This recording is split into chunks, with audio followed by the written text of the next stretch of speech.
สูงตรงตั้งสูงผู้กำแถมและผู้ปันเอ็นปันแห้งหน้าช่องข่าวใต้วัชนะวัดทั้งหมดตั้งเสียงอยู่ค่ะเมื่อในก็พบทบกันในวันที่21เดือนที่9ปี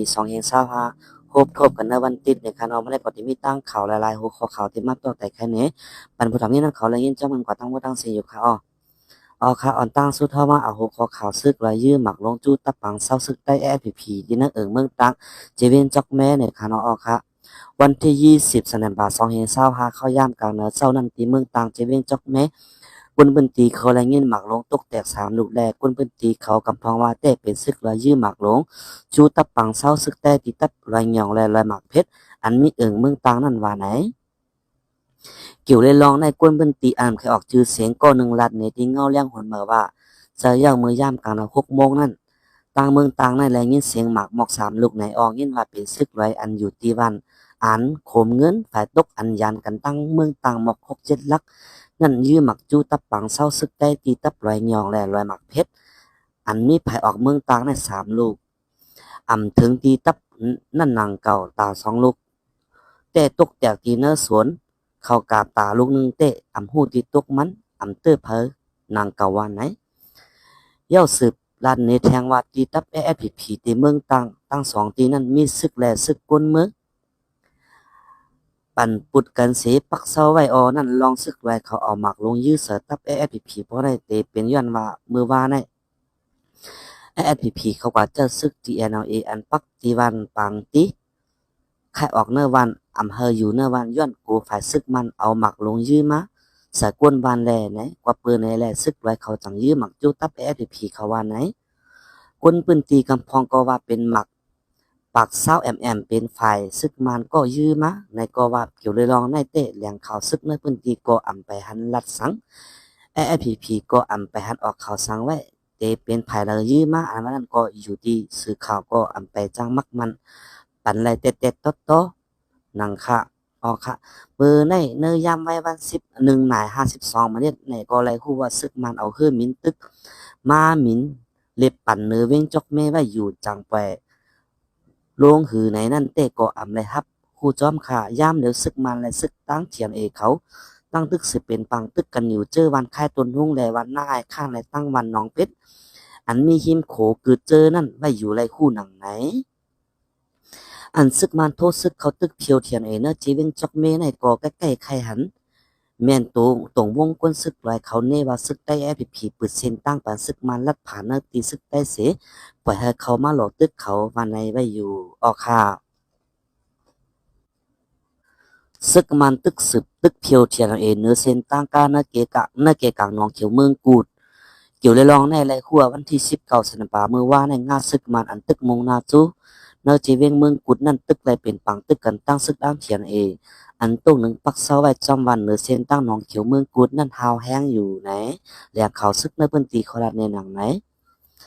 ค่ะแหล่งข่าวในพื้นที่ขลัดว่าเจอยอดจอมเนือเส้นตั้งหนองเขียวเมืองกุดนั่นตึกเป็นปังตึกไว้อยู่ก้วยงาซึกมันอันเขาถึงเวียงเมืองกุดนั่นเปิงหลงมันเตะจอมหลอตึกเทียนอันปักไว้จอมวันอันมีไว้จอมฝั่งเส้นตั้งกานั่นสิเขากว่ากำคักเสื้อนี่ป้อฟ้าแลบเตะเป็นสังป้อฝนตกลงมาก่อไรยินเสียงกองแตกเย้าเสียงกองจากอปั้นกว่าเสียงว่าไหนไรคู่ว่างาซึกมันเขาในเตะลุกตั้งวัดวานัตนาแต่งกีเสเพิ่มแถมแห้งซึกมานั่นยามเดี๋ยวในเขาตึกคัดจะโทซึก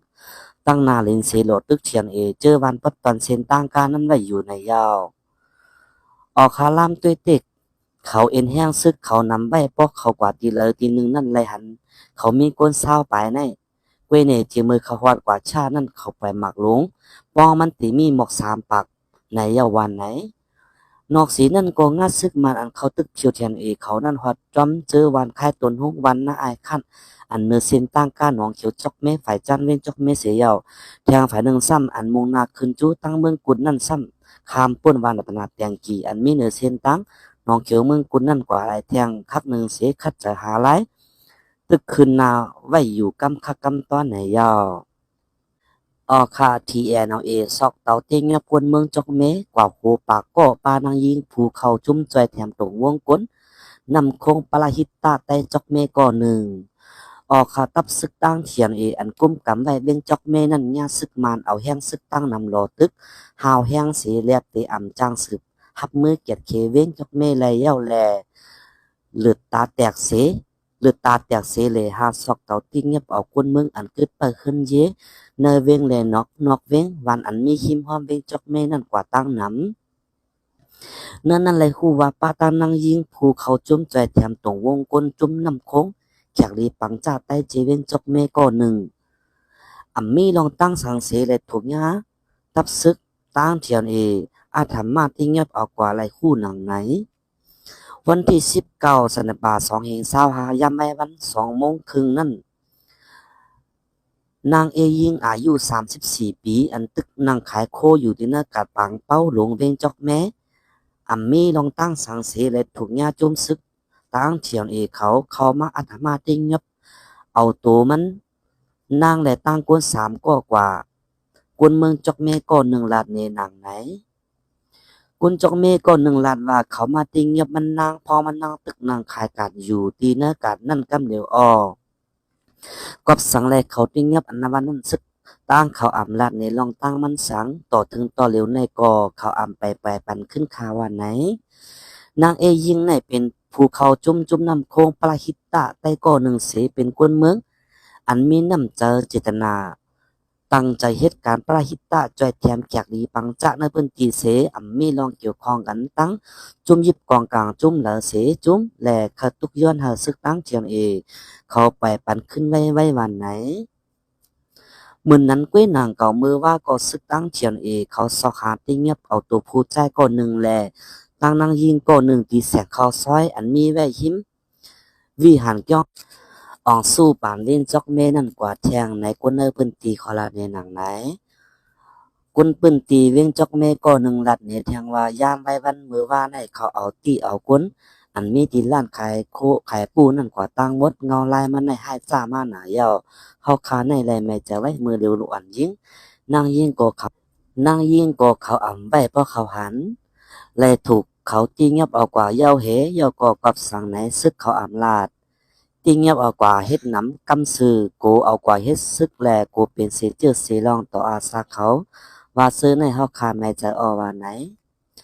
กุนปืนตีแทงก็หนึ่งลัดเนแทงว่าคำว่าในยามกลางคำนั้นซึกตั้งเถียนเขาตีเงียบเอาก้นเนยปอกเนยยอมเวจอกเมกว่าแทงตั้งน้ำตั้งเฮือนนางเมีย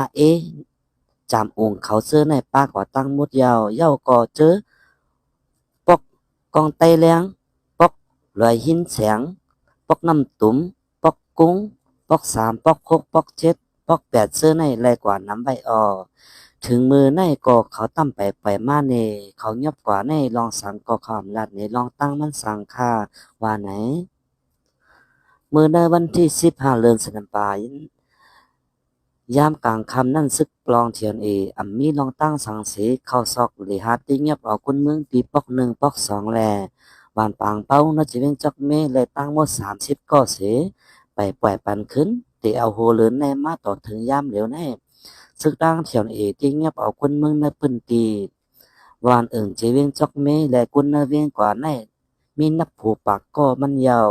เสคนปืนตีเขาลัดว่าไรไม่เจอกูเขาเอากว่าเฮ็ดโหเฮ็ดคำตายต่างเขา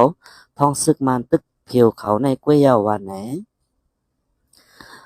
กวนเมืองเจอถูกจริงยับนั่นเลยคู่ว่ากำพองก็เลยเอากว่าไว้100กำพองก็เลยเอากว่าจะถามที่ห้องปลีก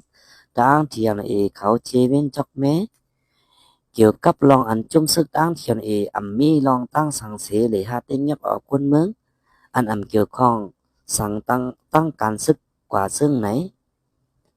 ตีจุ่มกุนหนุ่มใต้และจุ่มปริตาซึ่งใต้และวันกันตุกย้อนหาซึกดังเทียนเขาไปปันขึ้นไว้ว่าไหนยามเหลียวนักเจเวียนจอกแม่ในตับพองจู่เทียนอันมีซึกธนูTPLA PDF จอกเมได้ตับซึกมานเขาตั้งตึกเป็นปังตึกกันหาวแห้งหลายตีหลายตั้งไว้อยู่ในก้นปืนตีเขาลัดในหนังไหนมือในวันที่17เดือนสิงหาคม2525นั่นก็ย้อนซึกเทียนและซึกมันเขาเป็นปังตึกกันทีมวันค่ายหลวงแลหนองเป็ดเจอนั่นคนเมืองก็หนึ่งไปเข้าเถินย่าหมักเตือนย่าเส และลูกตายเมื่อในวันที่18เดือนสิงหาคมนั้นในยาว